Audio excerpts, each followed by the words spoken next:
Hi, I'm Ava, and if you're watching this from behind bars, this is for you. It's likely that you've been watching When Jesus Meets Your Scars, but aren't able to afford the workbook. Well, thanks to some special donors, we are able to offer a free workbook to the first 100 incarcerated individuals who write to us. The workbook will help you grasp these concepts more clearly. And more importantly, that is where you find the self-assessment survey. Take that survey when you get the workbook and again at the end of the course. When you send that back to us at the end of the course, you get your certificate. So if your prison unit allows you to get free course materials sent in, be one of the first 100 to write to us to get your free workbook. Write to workbook in care of the Edge Podcast, 9659 North Sam Houston Parkway East, Suite 150-231, Humble, Texas 77396. Write today. This week, we begin exploring how our emotions are shaped by the world around us, our communities, culture, and society. In part 1 of Chapter 10, we'll look at how understanding these influences helps us see why we feel and respond the way we do. And now, here is Dr. Hrebik. Well, welcome back. Thank you for hanging in there with us. We are on Lesson 10. There's only 2 to go after this.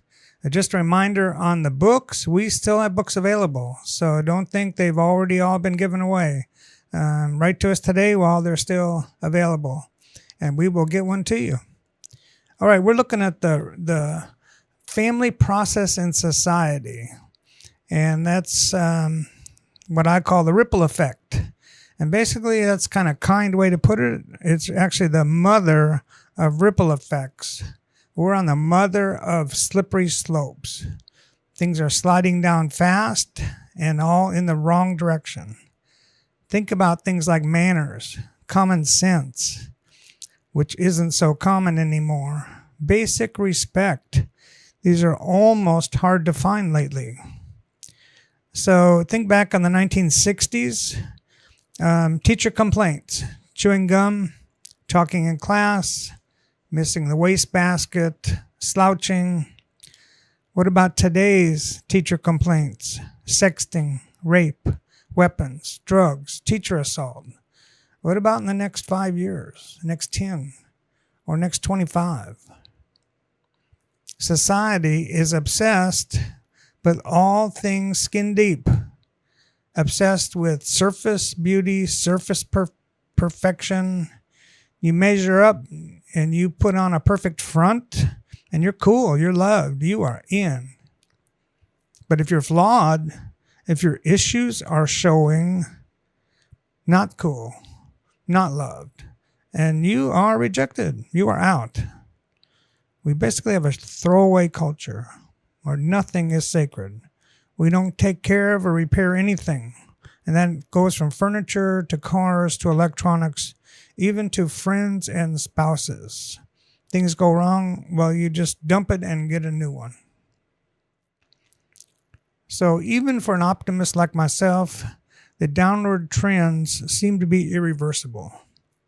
And I believe that a society-wide turnaround is actually hopeless, and it's probably impossible. But what's always true is that individuals can still make a difference. I have a quote on page 26 in your book. Society may have run amok. Civil society may be a thing of the past. But no matter how tough things get, each of us can improve our own hearts and lives. So many times in history, things looked extremely bleak. During World War II, a lot of people thought that life as we knew it was over. So what do? Things are getting tough out there. Do we just throw in the towel?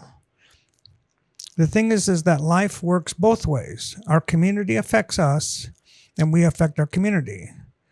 And then our community affects the surrounding communities, and the surrounding communities affect our community. So changing society always starts with changing individuals.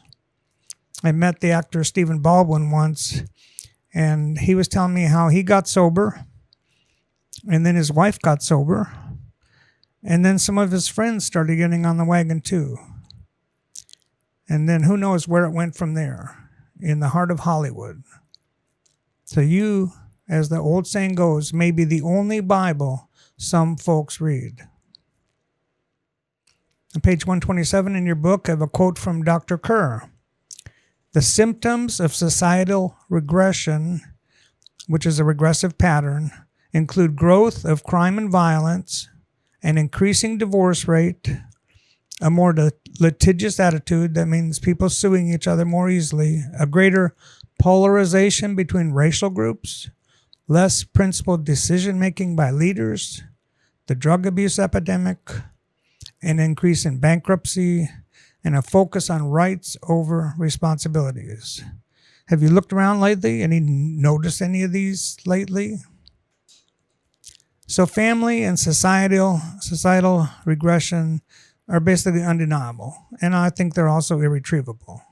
So what can we do? What can be done? Are things really hopeless? Scripture says personal change is always possible. No matter what the society does, no matter what the world does, personal change is always an option. And this, the version called the Message, it's kind of a loose translation. Ephesians 3:20, God can do anything, far more than you could ever imagine or guess or request in your wildest dreams. God can do it. And Jesus knew that his disciples had to be transformed first before they could turn around and transform anyone else. And the thing is, he's still teaching the same principles today. So there's this thing called nature versus nurture.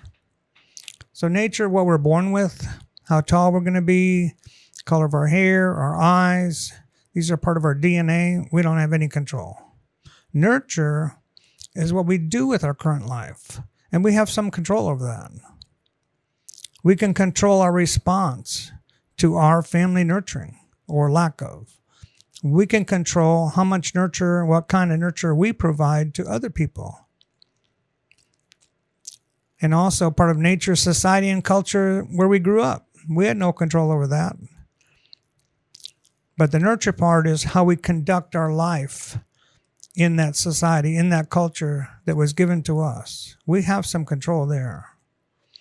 And we can, in the same way with our family, we can control our response to society's nurturing or lack of. And we can control the quality and type of nurture that we provide for others in our corner of the world. So we live in a Western culture, highly individualized, look out for number one, me first, self-made man, all that. Other cultures are more collective. They're more for the group and the family. And when you think about it, that was the culture of Scripture. All of Scripture was written in an Eastern culture. So today, however, unfortunately, Christians are losing that biblical sense of Christian family and community. But even so, individuals can still return to biblical values. We affect our family affects us. We affect our church family affects us, and so on. So what we have today, at least in our country, is an anxiety epidemic. And this graphic, I think, illustrates that well. Anxiety epidemic. And my view of the world is actually worse than that of Bowen's. For Bowen, society is regressing. In my view, it's not just regressing, it's becoming more sinful. It's becoming more evil. New York has laws being proposed to have abortion for any reason, at any time, by any practitioner. In other words, even a vet could perform an abortion. And some people want that extended until the child is 2 years old, just to make sure there aren't any problems that weren't detected at first. You talk about a world that is all about, number one, look out for me. And the thing is, all this was predicted and prophesied. And society hasn't hit bottom yet. Society will continue to get worse. Now, this isn't the political fake crying, millions will die, and the end of humanity if we pass this bill and all that. This is prophesied end times, unfolding before our eyes. So Bowen's view, the world is regressing, and it's probably hopeless, except for individuals. The Christian view, the world is going to hell in a handbasket on greasy rails. But we still believe individuals can make a difference, and we still have hope, the big hope that a better world is coming. From page 131 in your book by Diana Ventura, from her book, Our Fractured Wholeness. Highly, highly recommend that book. Our brokenness gives us something that the others do not have, a full and complete grasp on reality. Brokenness teaches us the truth that by keeping our feet firmly planted on the ground, it releases us from the lie that our culture would have us believe, that we can and should be invincible, unstoppable, completely and unquestionably perfect, and sound in every respect. Wow. She really has a grasp on that. And once you've been humbled by life, once you've been crushed by life, broken, you understand that well. Your feet are close to the ground because you're closer to reality. You don't live in that fantasy world. So the world says, if you mess up, if you make a mistake, if you trip up, you fall down, you have a weakness, oh my God, they are going to judge you, condemn you, vilify you, smear you, backstab you, ostracize you. And all the time desperately praying their own faults aren't exposed. Jesus says, in contrast, no matter how you've messed up, no matter how many mistakes you've made, no matter how many times you've fallen down, no matter how weak you are still loved. You still have every grace, mercy, and forgiveness and peace available to you. And you are always welcome, cherished, valued, and loved. God chooses broken people over and over throughout Scripture.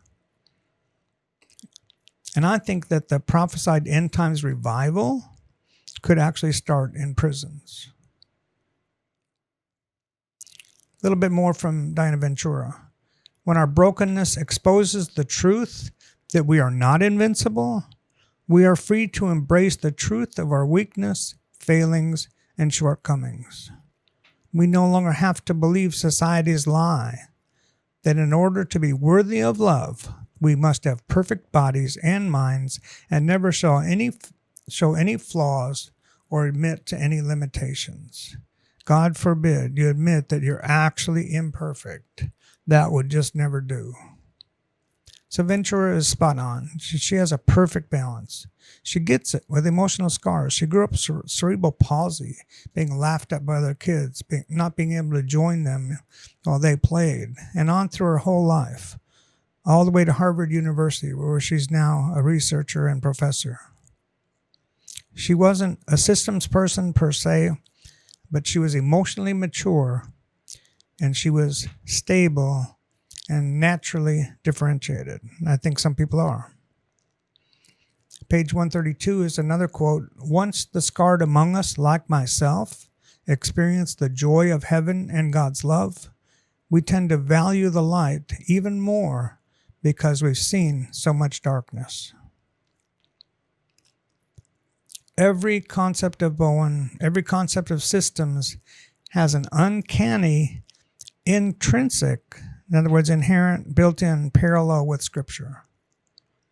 And despite the mind-boggling progress of technology and other fields, individuals, families, and societies around the world are regressing. They're continuing a steady decline. General quality of life, values, morals, ethics, things like self-control. Bowen was right, and he was accurate, but he lacked the ultimate solution. Christians, however, have the power and have the tools to break free of the patterns that are literally gripping the world by its throat. Patterns that are taking the world down, that they're helpless to stop, that they're helpless to change, because they have no bedrock of truth. They have no ultimate truth. Everything is relevant. They have nothing to grab hold of. We, on the other hand, have help. We have hope. We have answers. Faith plus differentiation, the best of both worlds. Regardless of the extent of your personal damage, and regardless of the depth of chaos that the world is descending into. So the world clearly is spinning downward. It's predicted oblivion. But Christians are actually not surprised. And we're also terribly not anxious for the most part. We know we have an active enemy, one that runs the world, inspires his followers. But God is sovereign, and God will have the last word. There's a lot of bad leaven in families, infecting the whole loaf of society. But Christians have a greater force in them, in us, than the one in the world. Page 134 is a quote, "There's a lot to be done, and God has a plan for everyone, especially those who've been damaged, so they can connect with and support others whose language they speak and whose experience they share." Is that you? Is that your voice? Is that your story? And on the same page, quote by Brown and Arrington, the biblical systems folks in Australia. "It is all part of the lifetime growing up process of seeking to become a more mature and Christ-like person in how we respond to others. That is the goal of Christian family systems." So that is the last slide. We try to show images from the various slides throughout the course. So let's look at the questions like we always do. Compare the difference between regression described in family systems and regression in end times as described in Scripture. And then number 2, in light of all the negativity bombarding us every day on the news, what can one person do to make meaningful changes? Think in terms of faith. Think in terms of systems. And describe how you see family systems concepts becoming more of an integrated whole and less as separate dynamics. Be sure to discuss the role of differentiation. So, as I said in the beginning, this is cumulative curriculum. Each week builds on the next. At first, they were just individual concepts. What's an emotional system? Triangles, cutoff, projection, etc. But I hope you have been building a bigger picture, how they fit together into a mindset and into a view of the world and a way to view yourself so that you can actually take control and manage yourself even in an anxious world. We really appreciate you studying with us, learning with us, growing, and hopefully growing, studying, and healing together. So it's not too late. Again, help us spread the word. We have books available, and we would love to send them to you.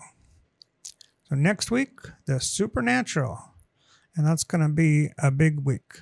We'll see you then. Take some time to think about how prior generations in your family history have shaped your thinking and emotions. In the final lesson, we will examine the way universal spiritual reality of life impacts each individual's emotional journey. Remember to write for your free workbook, and we'll see you next time on When Jesus Meets Your Scars.